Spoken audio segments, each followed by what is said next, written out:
Bueno, seguimos entonces. Estamos en conversación con el doctor Diego Vega Layún. Él es médico especialista en lo que podríamos decir, por ahí no es la única especialidad, pero bueno, lo conocí por la problemática del síndrome del túnel carpiano, que habrás escuchado en más de una ocasión, ¿no? Este tema de que nos afecta la mano, que le dicen una de las enfermedades de la tecnología o del siglo XXI, por así decirlo, con el uso del mouse, de la computadora, de los celulares. ¿Qué tal, doctor? ¿Cómo le va? Esta es una introducción un poquito pobre, pero bueno, justamente la pongo a disposición para que la enriquezca usted, ¿no? ¿De qué Bueno, hablamos cuando Martín, hablamos de síndrome de túnel carpiano? bueno, muchísimas gracias por la presentación. Sí, yo soy especialista en neurofisiología clínica, que es una especialidad de la medicina que se dedica a estudiar el sistema nervioso central y periférico. Y en el día de hoy, uno de los problemitas del sistema nervioso periférico, tal vez el más frecuente, es el síndrome del túnel carpiano, como bien comentabas hace unos instantes. Ujú. Y el túnel carpiano, que era antes conocido como la enfermedad de los informáticos, en realidad Ujú. existe mucho antes que exista la informática, que existiera la Ah, informática. Por sí. lo tanto, es muchísimo, muchísimo, muy frecuente. Y lo Ujú. que hemos visto que ha aumentado muchísimamente en el último tiempo. Sí. Esto es debido a movimientos repetitivos en posiciones forzadas de las manos. Pero antes de seguir con el tema ¿Me puede mostrar la de mano cómo es que uno la mueve mal para que le agarre el síndrome carpiano? bueno, casualmente, los movimientos que se suelen hacer son movimientos repetitivos, por ejemplo, trabajadores manuales que están trabajando, ya sea martillando o lo que sea, trabajadores manuales, o gente que está, permitime que haga este gesto, en Sí. posiciones forzadas y haciendo movimientos repetitivos. No sé si se llega a ver lo que estoy coqueteando. Ah, la famosa del Por mensaje que ahí, mando por WhatsApp, claro. los teclados virtuales. Mm, Pero déjame retroceder un par de casilleros y explicar qué es el túnel carpiano para que sí, sí, sí, se sí, sí. entienda de lo que estamos hablando. El túnel carpiano es un túnel, como su nombre lo indica, que está a nivel de la mano. Mm, Dentro de ese túnel pasan distintas estructuras, los tendones, que son los responsables de mover los deditos de las manos, y un nervio, que es el nervio mediano, que da la información sensitiva a estos tres dedos de la mano, el nervio más importante de la sensibilidad de la mano. mm, Cuando se producen movimientos, esos tres, sí. cuando hay movimientos repetitivos en posiciones forzadas, lo que se genera es lo que se llama en inglés impeachment, digamos, una crisis entre el continente y el contenido, y como en toda ocasión, lo que más se deteriora es la estructura más débil de ese contenido. La estructura más débil es el nervio mediano, Mm, mucho más débil que los tendones. ah, Por lo tanto, cuando existe ese conflicto, se va formando un callo. En vez de formarse del lado de afuera de la mano, esos callos que tienen los trabajadores manuales, este es un callo que se va formando del lado de adentro y va achicando ese túnel y va apretujando más ese contenido. Y la estructura que más se daña es el nervio mediano. mm. Doctor, y ese tema del mouse, de que muchos dicen que lo vinculan al uso del mouse, ¿qué es lo que provoca el túnel carpiano? ¿Un mal que lo agarra mal uno? Usted, por ejemplo, recomienda que tiene que correr bien el mouse en alguna superficie de silicona y demás, ¿no? Bueno, a ver, hay factores que predisponen a tener este síndrome. Estamos hablando de que casi un 30% de la población general entre los 25 y los 75 años lo tienen o más. Y de acuerdo a las últimas estadísticas del consultorio, muchísimo más. Y los Mm, pacientes cada vez son más jóvenes. Antes se le echaba la culpa solamente al mouse, pero no es solamente el mouse el tirano de toda esta novela. mm, Muchas veces el hecho de estar con las manos apoyadas, olvidadas en una posición, está apretando ese túnel que tenemos en la mano. Un movimiento repetitivo, como bien decías, el mouse, movimiento repetitivo con la mano apoyada, hace mm, que ese túnel vaya aplastando ese nervio. Pero no nos olvidemos que ahora, más que el mouse, estamos con los teléfonos celulares, con las tablets, que claro, son dispositivos que no son ergonómicos, no están preparados para estar todo el día escribiendo, son teclados virtuales que son para salir del paso, no es claro, para estar trabajando todo el día en ellos. Por lo seguro. tanto, antes era el mouse, ahora son los teléfonos celulares. Ujú. Antiguamente, para solucionar un poquito el tema del mouse, se recomendaba cambiarlo de mano y utilizar una almohadilla de látex aquí abajo. Y era considerada, ojo, enfermedad profesional para muchas profesiones, inclusive para los informáticos. Ojo con eso también. Pero actualmente ese lugar del mouse lo destronaron los dispositivos celulares y dispositivos móviles. Doctor, ¿y cuándo empiezo a sospechar que tengo túnel carpiano? ¿A partir de qué síntomas? Bueno, excelente pregunta. El primer síntoma es cuando estás en la cama o haciendo algo y sentís ese tironcito en la mano que te obliga a soltar lo que estés haciendo. Ese es el primer síntoma incipiente que se está produciendo un impeachment, un conflicto a ese nivel. El segundo síntoma, ya cuando hablamos de túnel carpiano propiamente dicho, se caracteriza por pacientes que se despiertan a la noche por una mano que se duerme, esa paradoja. La mano se duerme y el paciente se despierta. Normalmente ocurre a la noche. Lo segundo, cuando eso avanza, es que empieza a faltar la fuerza en la mano. No solamente esa sensibilidad, sino que la mano empieza a perder fuerza. Y cuando ya es más grave, los músculos de la mano se empiezan a atrofiar. Pero ojo, no todo dolor en la mano o adormecimiento en la mano corresponde a un túnel carpiano. El nervio mediano no nace acá, nace desde acá. Y el primer problema es diferenciar si el problema está a nivel de alguna hernia cervical, que puede ser, o algún problemita en el brazo, o está en el túnel carpiano. Mi función como médico especialista en neurofisiología clínica es diagnosticar correctamente dónde está el problema, si el problema está acá, si está acá o si está acá. Porque el buen diagnóstico es la base de cualquier tratamiento. No se puede empezar a operar una hernia discal o a tratar con el ejercicio de la mano algo que no sabemos dónde está el problema. El primer paso es siempre un buen diagnóstico. Seguro, seguro. Ahora vamos al tema del diagnóstico y la técnica, por así decirlo, que tiene usted. ¿Por qué dice que, lo digo porque soy diabético, por qué con los diabéticos hay que preocuparse con el túnel carpiano? ¿Y por qué, bueno, usted dice que también se encuentra, se manifiesta, recién lo explicó, en tema de trabajadores muy manuales o en gente mayor de, creo que de 50 Vos, años? Martín, sos diabético tipo 1 o tipo 2, permitime que te pregunte. Tipo 2. Bueno, en general un mal control de la glucemia, ya sea en los diabéticos tipo 1 por no aplicarse correctamente la insulina, o en los tipo 2 por no hacer una dieta correcta, digamos, con bajo hidrato de carbono, hace que el azúcar sea como especie de sarro, vamos a llamarlo así, que deteriora o ataca los nervios periféricos. Entonces, se correlaciona el nivel alto de glucemia con un deterioro de los nervios periféricos.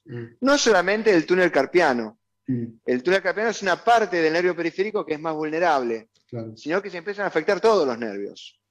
Entonces, yo con los diabéticos, que pueden empezar con una manifestación del túnel carpiano, pero eso es la antesala a lo que se llama polineuropatía diabética, o una afectación de todos los nervios del cuerpo. El cuerpo avisa. No todo dolor en el cuerpo o toda esta sintomatología es mala. El cuerpo no traiciona. El cuerpo te avisa y hay que saber escuchar los dolores y los mensajes que te da el cuerpo. No solamente tomar aspirinas o antiinflamatorios y ya pasó, sino escuchar e interpretar qué es lo que el cuerpo quiere decir. Claro. Perfecto. Bien, muy bien respondida la pregunta. Entonces, sí, ahora vamos a la forma de diagnosticar, ¿no? Usted habla del electromiograma, ¿puede ser? Exactamente. El electromiograma es el segundo paso diagnóstico en esta patología. Y es el único diagnóstico de certeza a día de hoy, más que la ecografía, más que la resonancia magnética, más que cualquier otro estudio para diagnosticar un síndrome de túnel carpiano. El primer paso diagnóstico, ¿sabe cuál es? No es el autodiagnóstico. El primer paso es el médico de familia, el médico clínico, el médico de medicina general de toda la vida que más conoce a su paciente, el médico de barrio. Totalmente. Ese que está tan devaluado actualmente porque apenas nos duele la cabeza, vamos al neurocirujano para que nos opere la cabeza, o nos duele la espalda y vamos al cirujano de columna para que nos opere la columna. No es así. El primer paso es consultar al médico de familia o médico de cabecera. Él puede tener dudas entre que sea un túnel carpiano o sea otro problema, X, y él como segundo paso va a indicar lo que se llama electromiografía.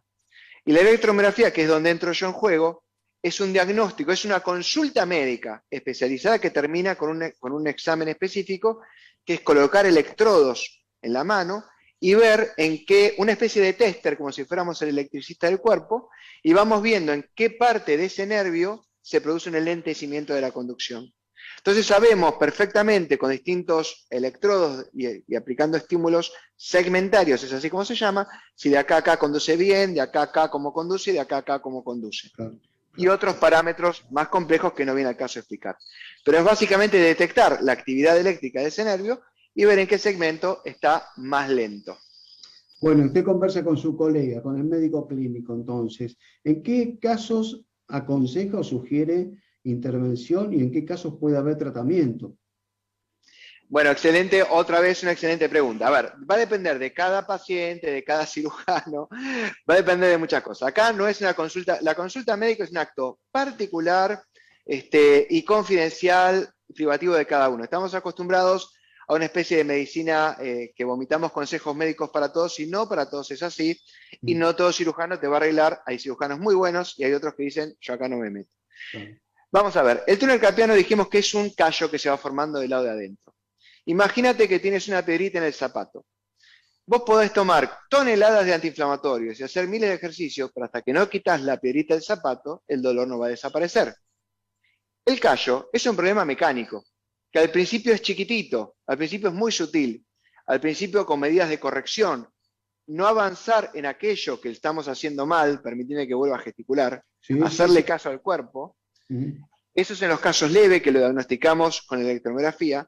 Cuando ya pasa a grado moderado, cuando ya tenemos un compromiso motor, ahí ya conviene valorar la opción quirúrgica y resecar quirúrgicamente ese callo. mm, Porque como te dije lo de la piedrita, si el callo no lo sacamos, el problemita va a seguir porque es un problema mecánico.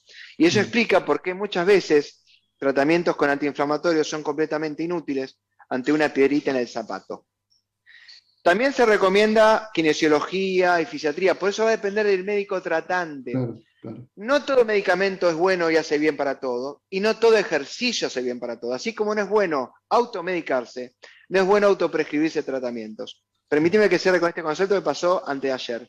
Un chico de 30, menos de 30 años viene con un adormecimiento en la mano y que se puso a hacer, porque lo vio por YouTube o por la tele, gimnasia con una bolita, movimiento repetitivo y Mm, forzando la mano. En vez de mm. mejorar, empeoró. Ah, No autoprescribirse tratamiento y no autoprescribirse ejercicios porque van a empeorar el cuadro. perfecto. Siempre consultar al médico. Empezamos por el médico de barrio, por el médico El de clínico, toda la vida, el de toda la vida. siempre empezar por él, que tiene capacidad de diagnóstica superior o de sospecha diagnóstico superior al 70%, 80%. Con la electromiografía se da una especificidad diagnóstica cercana al 100% y encima saber el grado de afectación, porque el grado leve se trata de una manera que normalmente es conservadora, se utiliza una muñequera en posición funcional, algunos ejercicios. El grado moderado ya está indicado prácticamente cirugía, Mm, con posibilidad de volver a la normalidad. Y en el grado severo se indica cirugía con la posibilidad de que no siga avanzando. Por eso es mm. importante saber dónde estamos parados, no solamente el diagnóstico, sino también saber qué expectativas le podemos dar a cada paciente según el estado de avance de estos síntomas o del túnel carpiano. Perfecto, doctor. Y para cerrar el tema de, bueno, a nadie le gusta pasar por la cirugía, ¿no? Pero como dicen en el barrio, ¿qué onda? ¿Qué pasa? ¿Cuánto tiempo tengo parado? ¿Tengo ese reposo, ese parcial? ¿La anestesia es parcial, es total? ¿Qué más? ¿Qué se puede saber? ¿Qué detalles les puede Bueno, anticipar a quienes les en cuanto a toca la esta cirugía, noticia? hay que desmistificar. Vamos a ver, cuando vos tenés un buen diagnóstico y sabés que el grado es moderado y la cirugía está bien indicada, los resultados son brutalmente buenos. Mm, Cuando estás mal diagnosticado y te operás, vamos a poner un ejemplo, un túnel carpiano leve o ligero, el paciente nunca va a estar conforme con el resultado quirúrgico. En cuanto a la técnica quirúrgica, es bastante sencilla y de rutina. No hace falta que te vayas a la Massachusetts o Hawking Memorial, porque cualquier cirujano ortopédico, un cirujano plástico, inclusive un cirujano general con conocimientos básicos de anatomía, te lo va a tratar sin ningún problema. Se hace un corte a este nivel, muy chiquitito, se abre el ligamento anular anterior del carpo, que es donde se forma el callo ese que te estaba comentando antes. No sé si se escucha bien. ¿Se Se escucha escucha bien? muy bien, se escucha muy bien, sí. Perfecto. Se hace un cortecito chiquitito, se libera, se abre el ligamento anular anterior del carpo, se sutura y nada más. A los 15 días la piel está completamente suturada y curada y las mejorías van a tardar en aparecer.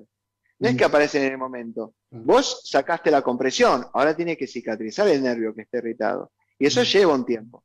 Va a claro. depender por eso, en qué momento lo agarraste. Si lo agarrás cuando está entrando a grado moderado, la recuperación es espectacular. Si lo agarrás en grado severo, la recuperación de los síntomas nunca va a ser total. Lo que estás tratando es de evitar que avance.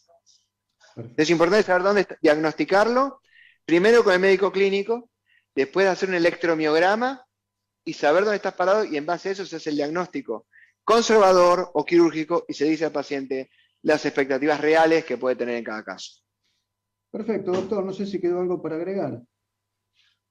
Bueno, simplemente volver a reforzar el mensaje una y otra vez, que estamos en una medicina tan hiperinstitucionalizada, muy intervenida, y muchas veces ese médico de barrio, el médico de familia de toda la vida que ha sido tan desprestigiado, vamos directamente al especialista si nos duele la cabeza o, Claro. como decía antes, la mano, y volvamos a las bases, porque en este momento la medicina sabemos mucho, somos gigantes pero con pie de barro. Lo que más falta es el médico de toda la vida. Por Qué ahí es buen donde tiene que mensaje, empezar ¿eh? los Muy, pacientes. muy buen mensaje. De verdad que, bueno, la verdad que lo felicito por transmitir ese mensaje con esa tranquilidad. Bueno, doctor Vega Layún, muchísimas gracias, ¿eh? Martín, muchísimas